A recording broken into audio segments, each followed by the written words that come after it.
Welcome back to History Decoded, where we dive deep into the moments that shaped our world.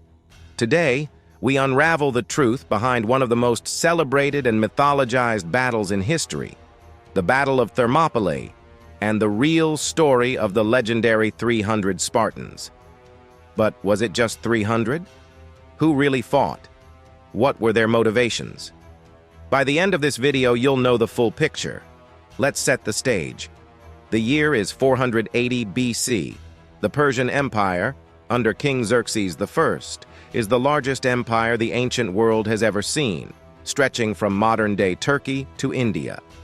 Xerxes is determined to expand his dominion into Greece, completing the work his father, Darius I, had begun a decade earlier. The Persian army was immense. Estimates differ, but ancient sources like Herodotus, the father of history, give us numbers ranging from hundreds of thousands to even millions of men. Modern historians, however, suggest Xerxes' force was more likely between 100,000 and 300,000 troops. But even at the lower end of that estimate, the Persian army vastly outnumbered the Greek forces.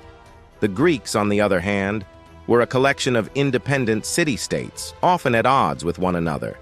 Yet, in the face of this existential threat, many of them put aside their differences and united against Xerxes' invasion.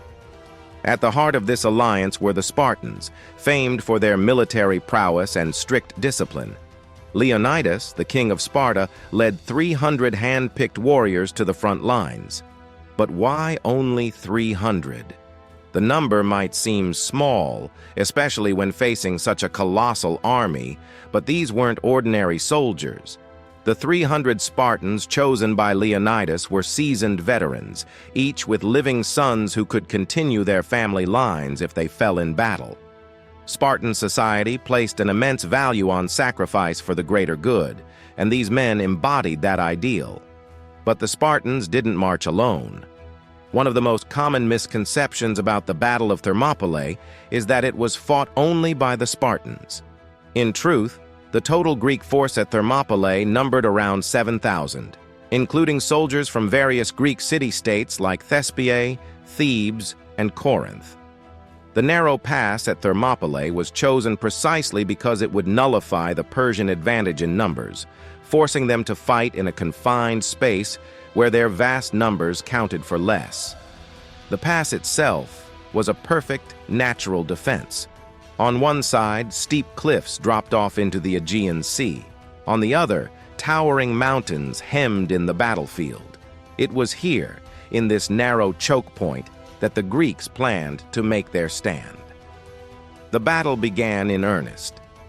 For 2 full days, the Persian army attempted to break through the Greek defenses, but the narrow pass and the skill of the Greek hoplites in their phalanx formation, a solid wall of shields and spears, held firm. The Spartans, in particular, were famous for their discipline and their mastery of close combat. Their tactics were devastatingly effective. The Greeks repelled wave after wave of Persian assaults, and even Xerxes himself was shocked at the resilience of the defenders. But after 2 days of fierce fighting, disaster struck. A Greek named Ephialtes betrayed his countrymen by revealing a hidden mountain path to Xerxes. This path allowed the Persians to flank the Greek defenders, and soon, the fate of the battle was sealed. It was at this point that Leonidas made his famous decision.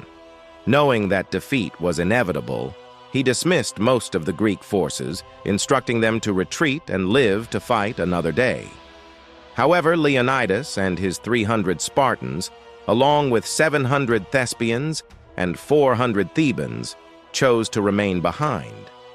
They would fight to the death, ensuring that their sacrifice would buy the rest of Greece precious time to prepare for the Persian onslaught.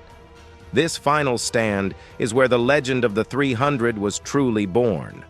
For a full day, the Spartans, Thespians, and their allies fought a desperate battle against overwhelming odds. Knowing they were surrounded and that death was certain, they fought with incredible ferocity. Even when their weapons broke, they continued to fight with their bare hands and teeth, according to Herodotus. In the end, they were cut down, one by one, but not before inflicting serious casualties on the Persian army. The bodies of Leonidas and his men were desecrated by the Persians, a brutal act meant to send a message. Xerxes, enraged by the resistance, ordered Leonidas's head to be put on a stake. But if Xerxes hoped to crush Greek morale, he miscalculated. The bravery of the Spartans and their allies became a rallying cry for the rest of Greece. The Battle of Thermopylae, while a defeat in military terms, became a symbol of Greek resistance. The delay caused by the Greek forces at Thermopylae allowed the Greek city-states to regroup and mount a more effective defense. Not long after, the Greeks won a decisive naval victory at the Battle of Salamis, and a year later, the Greeks defeated the Persian army on land at the Battle of Plataea, effectively ending the Persian invasion. But why does the story of the 300 continue to captivate us more than 2 millennia later? Part of the reason is that Thermopylae is not just a story of military tactics or geopolitical strategy. It's a story about values. The Spartans, and the Greeks as a whole, stood for freedom in the face of overwhelming tyranny. They valued their autonomy, their way of life, and their culture so deeply that they were willing to die for it. In the face of an empire that seemed unstoppable, a small band of warriors chose to stand and fight. The legacy of the 300 Spartans, however, sometimes overshadows the contributions of others who fought alongside them. The Thespians, who refused to retreat and stood by the Spartans to the bitter end, deserve equal recognition. They, too, fought for their homeland and for the same ideals of freedom and resistance to tyranny. The Thebans, although historically viewed with some suspicion for their later collaboration with the Persians, also played a role in the defense. And what of the Persians? The Persian Empire was vast, diverse, and highly advanced in many ways. The Greeks may have won this battle, but the Persians had their own achievements. Xerxes, despite his failure in Greece,